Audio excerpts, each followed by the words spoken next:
Nagsisimula ang pelikula sa prehistoric Africa, at humigit kumulang 4 na milyong taon na ang nakalilipas ay makikita natin ang ilang unggoy na naglalakad sa isang parang disyerto na tanawin. Nakikita silang naghahanap ng pagkain, nakikihalubilo, at mukhang nabubuhay ng mapayapa.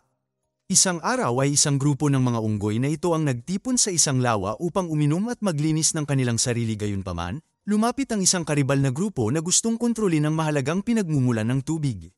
Bagaman walang pisikal na karahasan, nagbabanta ang mas agresibong grupo sa unang tribo kaya napilitan silang umalis. Dahil sa pangamba at wala ng tubig, ang mga unggoy ay nagpalipas ng gabi na magkakasama sa isang mabatong silungan habang naririnig sa malayo ang mabangis na mga leopardo. Kinaumagahan ay natuklasan nila ang isang malaki at hugis parihaba na monolito malapit sa kanilang kampo na tila itinayo lang kagabi. Ang mga unggoy sa una ay natatakot sa kakaibang bagay, ngunit ang kanilang pagiging mausisa ay humantong sa paghawak nila dito ng may pag-iingat. Ang monolito ay lumalabas na isang makabago na makina na nilikha at ipinadala ng mga nilalang mula sa kalawakan upang maimpluwensyahan ang ebolusyon ng mas matalino na pamumuhay. Sa sumunod na eksena, mapapansin natin na umunlad ang kamalayan ng mga unggoy mula nang dumating ang monolito. Isang araw, ang isang unggoy ay nakakita ng buto at napagtanto na maaari itong gamitin bilang isang kasangkapan o sandata. Ang pagkatuklas na ito ay nagpabago sa lahat. Ang kanyang grupo pagkatapos ay pumatay ng isang hayop upang kainin at sa huli sila ay lumipat mula sa pagkain ng mga gulay patungo sa pagkain ng mga karne. Dahil binigyang lakas ng kanilang tagumpay, ang grupo ay ginamit ang mga buto bilang armas at bumalik sa lawa upang harapin ang karibal na tribo. Sa kalaunan ay pinatay nila ang kalaban na pinuno at nabawi ang kontrol sa pinagmumulan ng tubig. Dahil sa tagumpay, isang lalaking unggoy ang naghagis ng buto sa hangin, at ang pelikula ay lumipat sa milyon-milyong taon sa hinaharap sa isang umiikot na satellite sa kalawakan. Sa taong 2001, makikilala natin si Dr. Heywood Floyd, chairman ng National Council of Astronautics. Kasalukuyan siyang nakasakay sa isang spacecraft patungo sa isang istasyon ng space sa Earth orbiting. Sa kanyang pagdating, nakilala ni Floyd ang isang grupo ng mga magkakatrabahong Ruso at sumama sa kanila para uminom. Ipinaalam niya sa kanila na papunta na siya sa istasyon ng Clavier sa buwan at hihinto lang siya saglit dito. Malalaman natin na sa panahong ito sa hinaharap, ang sangkatauhan ay gumawa ng makabuluhang pag-unlad at nagtatag ng mga kolonya sa buwan. Sumunod ay tinanong ng isa sa mga Soviet si Floyd tungkol sa kung bakit walang nakipag-ugnayan sa Clavier. Binanggit din niya na tumanggi ang Clavier na pahintulutan ng emergency landing ng isang Soviet spacecraft na lumalabag sa mga internasyonal na protocol. Nang marinig ito ay tila nagulat si Floyd at tumugon na hindi niya alam ang sitwasyon. Sinabi rin ng lalaking Soviet na nakarinig siya ng mga sabi-sabi tungkol sa isang epidemya na kumakalat mula sa Clavier at nagtataka kung ito ay totoo. Gayunpaman, magalang na ipinaliwanag ni Floyd na hindi siya makakapagbigay ng anumang mga detalye sa bagay na ito dahil sa pagiging kumpidensyal.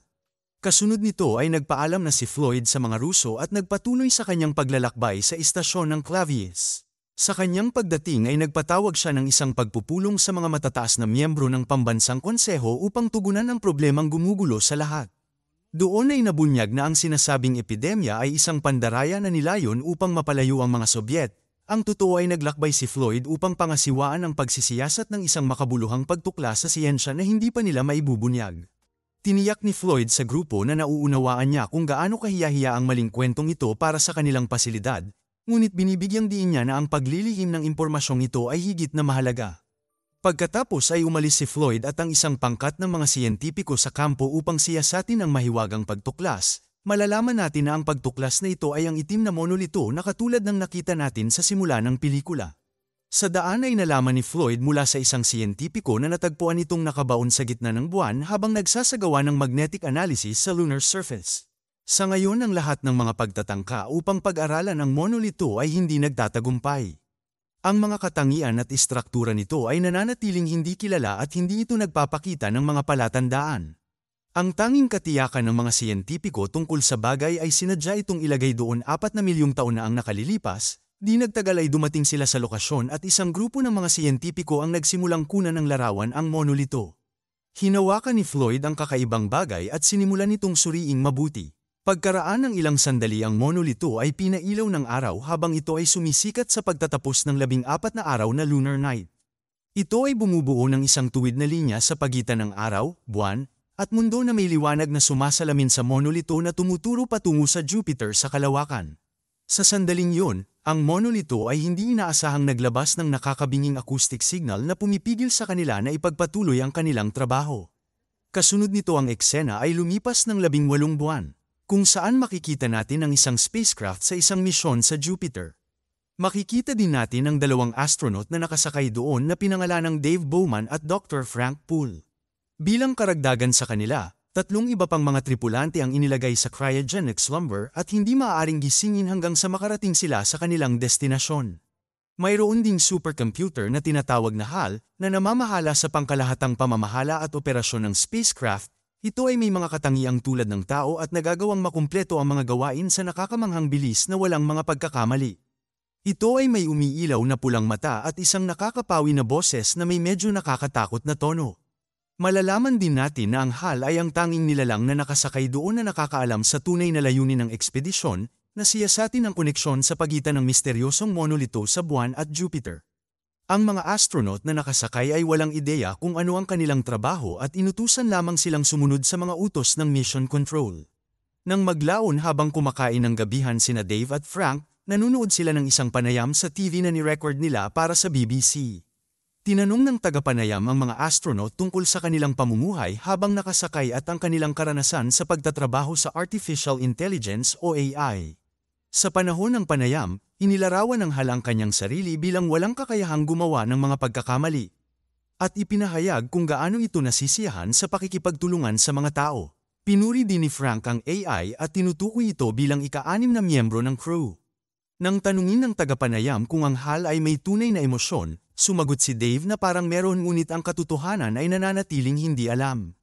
Pagkaraan ng ilang oras ay nagsimulang gumuhit si Dave at nagpahayag ng interes si HAL sa kanyang mga iginuguhit. Pinuri ng AI ang kanyang talento at sinamantala ang pagkakataon na tanungin siya tungkol sa misyon. Ang HAL ay nagtanong kung nakakaramdam si Dave ng anumang pagdududa o pag-aalala tungkol sa lihim na misyon. Isinasaad din ito na hindi pangkaraniwan na ang 3 siyentipiko ay inensayo ng hiwalay at inilagay sa hibernation bago ang misyon. Binanggit pa ng HAL ang mga usap-usapan ng isang epidemya sa buwan at iniisip kung ito ay konektado sa kanilang kasalukuyang misyon. Gayunpaman ay tumanggi si Dave na manipulahin ng AI at nagtanong kung sinusuri ba niya ang kanyang psikolohikal na profile. Sa kanilang pag-uusap, napansin ng HAL ang isang problema sa pangunahing antena ng spaceship. Ito ay nagpapahiwatig na ang isang unit ng komunikasyon ay magkakaroon ng problema sa loob ng 72 oras na magiging sanhi ng pagkawala ng ugnayan nila sa mundo. Dahil nakaramdam ng pag-aalala, gumamit si Dave ng pod para mag-spacewalk at palitan ang unit. Ngunit pagkatapos tanggalin at suriin ang apektadong unit ng komunikasyon, wala siyang nadiskubreng problema. Bilang resulta, ang 2 astronaut ay nakipag-ugnayan sa mission control upang malaman kung ano ang nangyayari. Gayunpaman, pinanindigan ng mission control na maayos ang lahat at nagkamali lang ang HAL sa pagtukoy sa problema. Nang harapin ni Dave at Frank ang AI tungkol sa pagkakamali na ito, binanggit nito na ang lahat ng mga pagkabigo ay resulta ng pagkakamali ng tao. Pagkatapos ay kumpiyansa nitong iginiit na walang serye ng HAL na computer ang nagkaroon ng glitch, gaano man ito kababa. Sa kabila ng katiyakang ito, nagsimulang maghinala ang mga astronaut na nililinlang sila ng HAL at maaaring may mga lihim na motibo. Pagkatapos ng pag-uusap, tinawag ni Dave si Frank upang siyasatin sa loob ng isang pod ang isang posibleng pagkakamali. Pagpasok pa lang nila ay sumara na ang pinto kaya hindi sila maririnig ng HAL. Pagkatapos ay pinag-usapan nila ang nangyari, at pareho silang nagkasundo na hindi maganda ang pakiramdam nila tungkol sa pagkakamali ng HAL. Nagpasya si Frank na muling i-install ang bahagi upang makita kung may problema ito, at kung wala ay iminungkahi niyang i-disconnecta ang AI. Sumang-ayon si Dave ngunit naniniwala na ang mga basic na function ng computer ay dapat na manatiling buo. Sinabi din niya na walang serye ng HAL na computer ang nagkaproblema at hindi pa nila kinailangang patayin ang isa sa mga ito kaya hindi siya sigurado kung ano ang magiging reaksyon ng HAL. Lingid sa kanilang kaalaman, binabasa ng AI ang kanilang mga sinasabi mula sa labas ng pod at nagsimulang bumuo ng sarili nitong masamang plano. Kasunod nito ay lumabas si Frank gamit ang isang pod upang muling i-install ang module. Gayunpaman, sa panahon ng misyon ay biglang pinutol ng HAL ang kanyang supply ng hangin na nagtulak sa kanya sa kalawakan. Nang mapansin ni Dave ang kanyang kasama na hindi makontrol ang sarili, tinanong niya ang HAL kung ano ang nangyari. Gayunpaman, tumugon ng AI na kulang ito ng sapat na impormasyon para makapagbigay ng sagot. Ang nag-aalala na si Dave ay nagmamadaling lumabas gamit ang isa pang pod upang iligtas si Frank at lumayo sa spacecraft. Sa sandaling ito, ang HAL ay nagdulot ng problema sa mga sistema ng sasakyang pangkalawakan na nagreresulta sa pagkamatay ng 3 astronaut sa hibernation. Di nagtagal ay ginamit ni Dave ang mga galamay ng kanyang pod para kunin si Frank para lamang matuklasan na namatay na siya. Dahil sa sama ng loob ay kinuha niya ang katawan ng kanyang kaibigan at sinubukan na bumalik sa spaceship. Hiniling niya na buksan ng HAL ang pinto ngunit ang AI ay nakakagulat na tumanggi. Nang tanungin ni Dave kung ano ang problema, sumagot ang AI na alam niya kung ano ito. Ibinunyag ng AI na alam nito ang kanilang mga plano na idiskonekta ito, ngunit hindi ito maaaring payagan na mangyari dahil ang misyon ay masyadong mahalaga. Gayunpaman, muli itong inutusan ni Dave na buksan ang pinto ngunit tumanggi ang AI na ipagpatuloy ang kanilang pag-uusap at hindi na tumugon sa kanyang mga tawag. Nang walang ibang opsyon, inilabas ni Dave ang bangkay ng kanyang kaibigan sa kalawakan para magamit niya ang mga galamay ng pod. Pagkatapos ay minaniobra niya ang pod upang harapin ang pinto patungo sa emergency entrance at inactivate ang makina. Ang pagsabog ay nagtulak sa kanya sa loob ng spacecraft at matagumpay niyang nalagyan ng pressure ang entrance chamber. Sa kabila ng mga panganib na kasangkot sa kanyang plano, epektibo ito at ligtas siyang nakapasok sa spacecraft. Pagkatapos ay mabilis siyang tumungo sa memory center ng HAL upang idiskonekta ito, humingi ng paumanhin ng AI sa hindi magandang pag-uugali ngunit tinitiyak sa kanya na magiging okay ang lahat mula ngayon. Inamin ng HAL na nakagawa ito ng mga pagkakamali sa nakaraan, ngunit iginiit na nais lamang nitong tumulong sa misyon. Gayunpaman ay hindi pinansin ni Dave ang mga pakiusap ng AI at patuloy na dinidiskonekta ang mga memory module nito. Nakiusap sa kanya ang HAL na huwag gawin ito na sinasabi na ito ay nakakatakot at ang lahat ay nakakalito. Ngunit nagpatuloy si Dave kaya unti-unting naglaho ang boses ng AI at bumalik sa isang pangunahing estado ng memorya.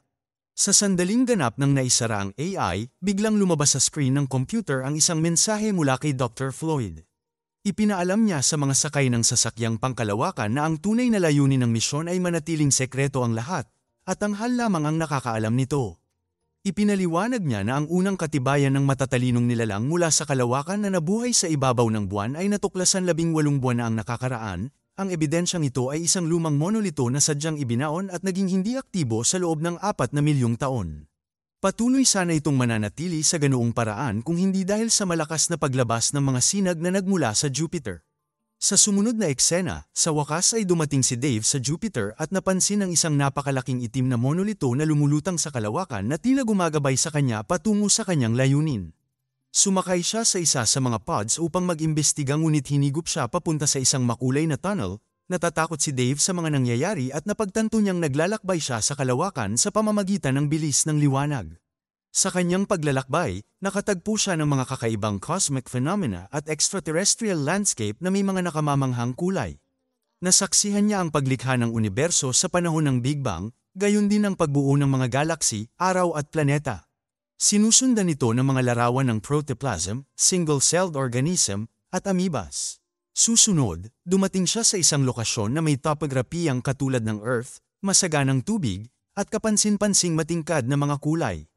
Sa pagtatapos ng paglalakbay, natagpuan ni Dave ang kanyang sarili sa gitna ng isang marangyang inayos na suite ng hotel. Umalis siya sa pod na suot ang kanyang astronaut suit, ngunit tumanda na siya at kulubot na ang kanyang balat. Pagkatapos ay nagsimulang maglakad si Dave sa kakaibang silid, sinisiyasat ang paligid. Sa kanyang pagkabigla, napansin niya ang pangalawang bersyon ng kanyang sarili na mas matanda ng maraming taon na nakatayo sa kwarto. Ang camera ay lumilipat sa pananaw ng mas matandang Dave na ito.